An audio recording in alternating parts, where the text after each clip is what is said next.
Hi everybody, I am making this video for the 7th grade U.S. History and Geography course, and specifically the Economy of Ancient Rome assignment, which people are really struggling with.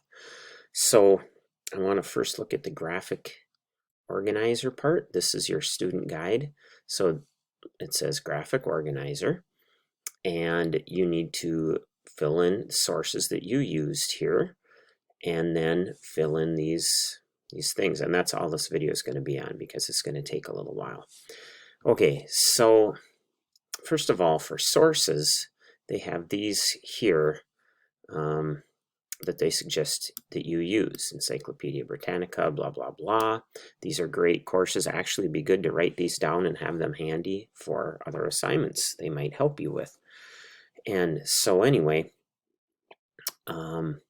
that's the kind of stuff that you can put in this first window for sources. However, they have this background information thing, and this is super important. This part here, you need to read this really carefully. If you're someone like me, it would help you to print it out and actually write on it or something. But that's really important, and that's where you can find most of your answers. And I'm just going to help walk you through because this is a difficult assignment. So the first question down here is features of the economy of ancient Rome. Well, you're going to find that in the first paragraph. Maybe even that first sentence. Yeah, that's a little clue there. Something else that's hard to find that can be added to these types of things would be the fact that they used slave labor in Rome. Now, some people think that slavery only happened in America, and in fact, we had a senator a couple years ago who said it started here, which is ridiculous because every culture in history has used slavery. Nothing new, nothing unique to America. Still a bad thing. Just wanted to point that out. And the Romans used slaves, and that freed up other people to do other things. We'll get to more of that later. Okay, so the next part, the next question here, or section, deals with the currency in ancient Rome. Well, where do you find that? Well, these tricky guys, they don't just put that right after that first paragraph. Oh no, they go down to the fifth paragraph. So you got the first, second, third, fourth, fifth. Get down here, look at this, currency.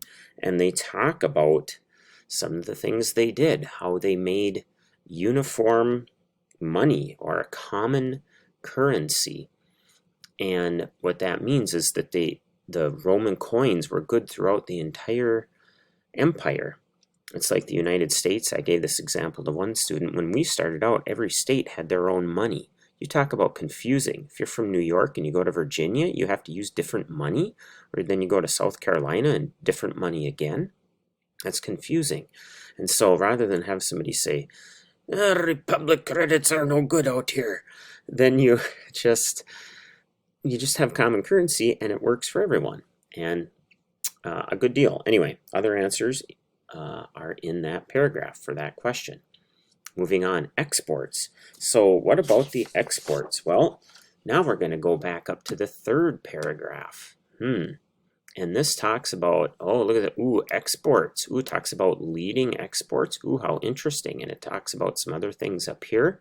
Lots of good stuff for exports. Well, how about imports? Well, oh no, we're going to jump down to this paragraph. And it'll talk about the different types of things they imported. They also, an important import was grain. And that's because they couldn't grow enough themselves. So to feed their people, they needed to get grain from other places, such as Egypt. Anyway, and then we get down to the rest of these. Okay, barriers to trade. Now this stuff gets a little more difficult to answer. So a barrier to trade is something that keeps you from trading, like a wall, a barrier. So what kind of things were barriers to trade? Things that made it hard to trade. Well, if you look at a map, like I just happen to have here, there's Rome. Okay, if you're going to go by land and you're going to go to places like where's that place? India or China, wherever. That is a long way. Now, they did have that thing called the Silk Road, but that was a long trip to make by land. So it made sense that they would travel by sea throughout the Mediterranean Sea, go down to Egypt and get stuff, etc. But that was also dangerous. Okay. Also, in these outlying areas, you have people who might be revolting against the empire. Okay, those rebel scum. And those are all things that were kind of barriers to trade. But what were some of the benefits? Obviously, there must have been benefits because they did do it. Well, food, I mentioned before, getting that grain was very important. Also, they liked the stuff they got from the Silk Road. All those spices and things, all those luxurious items, those were great. Another thing is that they were able to charge taxes through trade, and they needed a lot of tax money because Rome needed a huge army to keep order throughout this gigantic empire. So those are some of the benefits of trade. Some of the drawbacks of trade. Now this kind of seems to, whoops, sorry, I need to switch back. Drawbacks of trade, sorry, benefits of trade, drawbacks of trade. Well, this sort of fits in with the barriers to trade. It's sort of redundant, you might say. Anyway, again, drawbacks are going to be just it's hard to transport things over such a large area, and you need to protect that area, like I said, so you need a big army. Another thing is that I talked about slavery, and slaves actually took jobs away from common people. So you had, it's as if you had illegal immigrants taking jobs that Americans might want or something like that, okay?